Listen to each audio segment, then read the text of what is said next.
Here today with 5 Minute Dungeon, a game with lots of replayability, and I'll explain why here. So this is a co-op game, very fun. Each dungeon you only have 5 minutes to complete. Of course, you don't play for 5 minutes and then put the game aside. You could, but it takes a little bit time to set up. So just a 5 minute game, that's just not realistic. But the goal is to crawl through these dungeons and defeat each in sequence in 5 minutes, because you have a timer and you only have 5 minutes.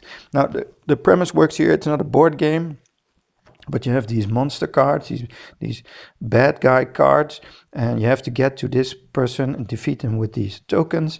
But before you get there, you get 20 of these cards to get through, and they're all different types of cards. So once the timer starts, you put the first one down, and then you can see what type you need to defeat it. So this is a person. Some of your cards will be able to defeat a person outright, but otherwise you have to have these tokens.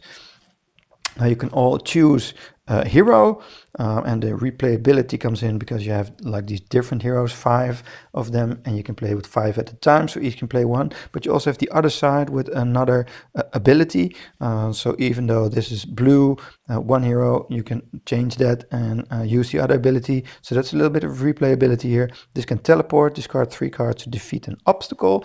So this is a person, but you also have obstacles. Let's see.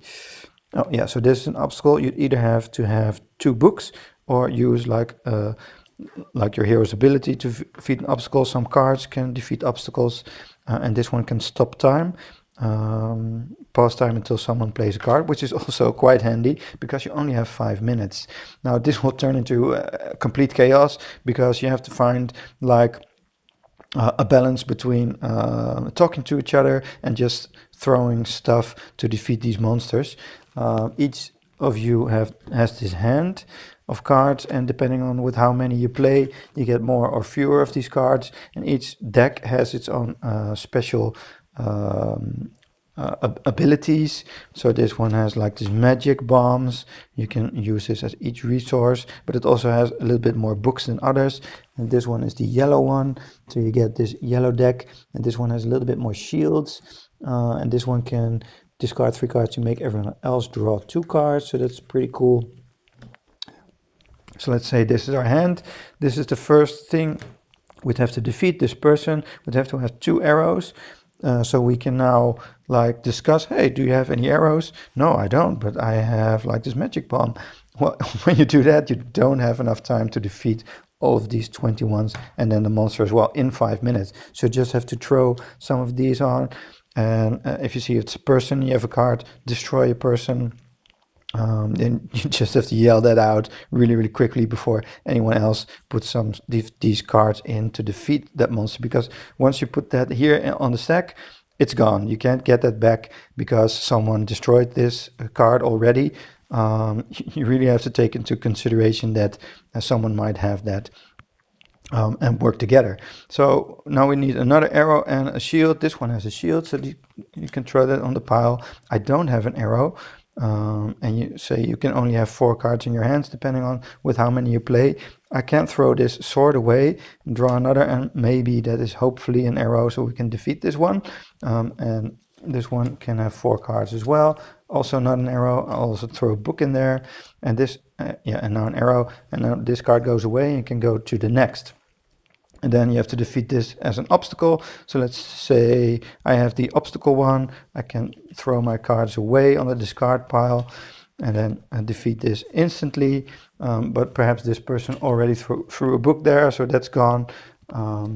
And what you find is you can throw a lot away and then defeat monsters really quickly, or use the ability a lot, and then you go through your cards very fast, and your stack will be empty before you get to the boss. So there's also a little balance between how much do I throw away, how much do we work together.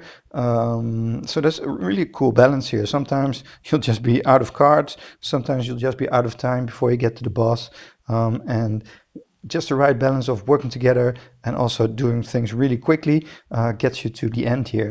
But this is just the beginning, so because in 5 minutes you have to defeat this boss, then you can go on to the next dungeon and defeat this boss, but now you have to have 25. Then you go to this boss, you have to have all of this to defeat this boss, but you also have to go through 30 cards first, then 35, then 40, and then 50. So that will be really hard, and still just in 5 minutes to defeat that final boss. So that's really, really difficult here. Now the cool thing is you also have some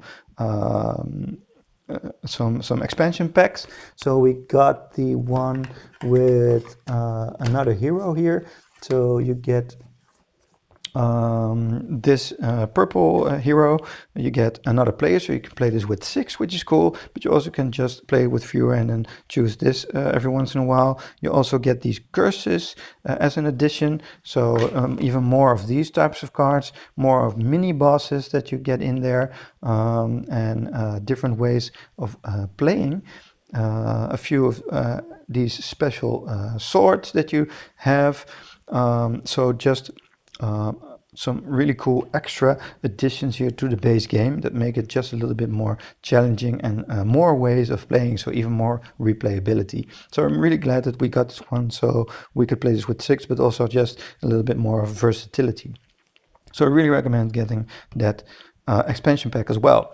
So it's a really fun game. It doesn't take just 5 minutes, but you can do just one dungeon and then be on with it, and you could be done in like 10 minutes with the whole setup and the whole game. But the cool thing is that you want to get through all of the dungeons in like one evening, do all of them in 5 minutes, and really see your progress towards like that final boss. Really have to work together. So I think it's a really cool game, and I really recommend.